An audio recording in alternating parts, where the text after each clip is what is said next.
Many of us find the charade of existing as a decaying human meat puppet distressing and tedious.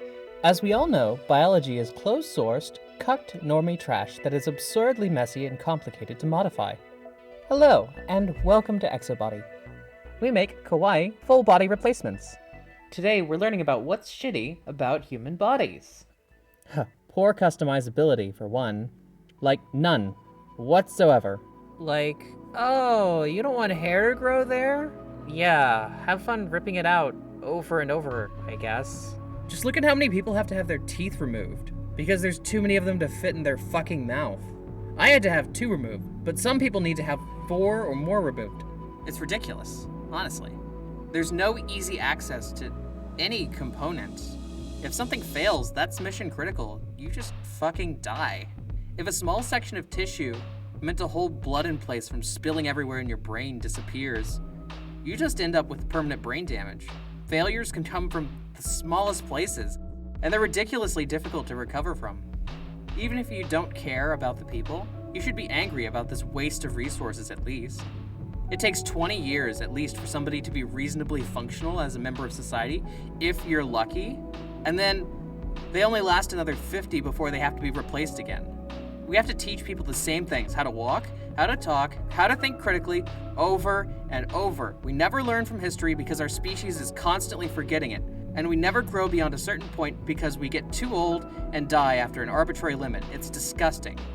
How many of them would be preventable if we had more durable bodies? How many would be preventable if the diseases of senescence were themselves cured? Probably the vast majority by my guess. It should take a horrible freak accident to kill somebody. It shouldn't be a matter of them falling on something sharp or existing for too long. Don't even get me started on the completely unnecessary limitations on the quantity of life for the average person.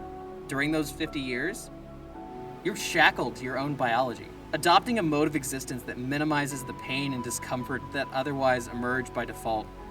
Humans are fragile, small creatures that are stuck in a thin film of life, hardly able to conceptualize anything outside of themselves. They never see the stars properly. It's always shielded from view by the atmosphere. They can't go wherever they want. Sure, they have the freedom to try, but most places kill them. Their bodies need lengthy maintenance rituals and for food, cleanliness, excretion. Honestly, it's no wonder we have to live in large collections to take advantage of the economy of scale for the infrastructure needed for these wasteful, gross bodies. Just think about how much time you spent. It's like a third of your life sleeping. That's such a silly ritual. You lose so much time from that. Odds are you've probably never been to space. And no wonder we can't if almost everywhere in the universe kills us. We need more durable bodies. We miss out on most possible experiences without them. No one can go to another planet or explore it for themselves. No wonder they find astronomy pictures boring. It's flat, 2D pictures disconnected from the viewer, and even when it's 3D, it's only a computer model, shown at a limited resolution and a limited frame rate.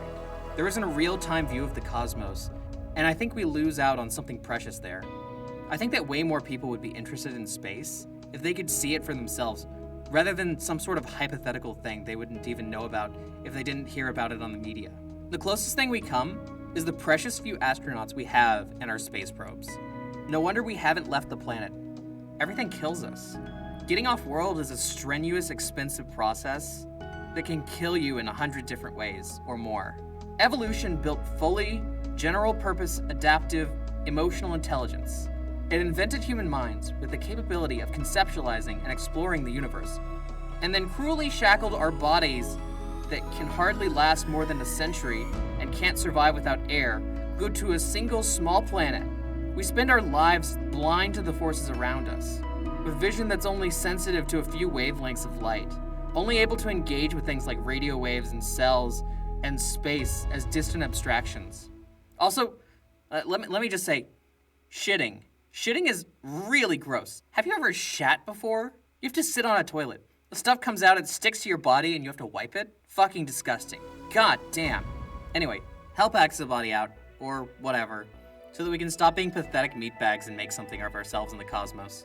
If you're scared of being meaningless, don't just sit there and wait for meaning to come to you.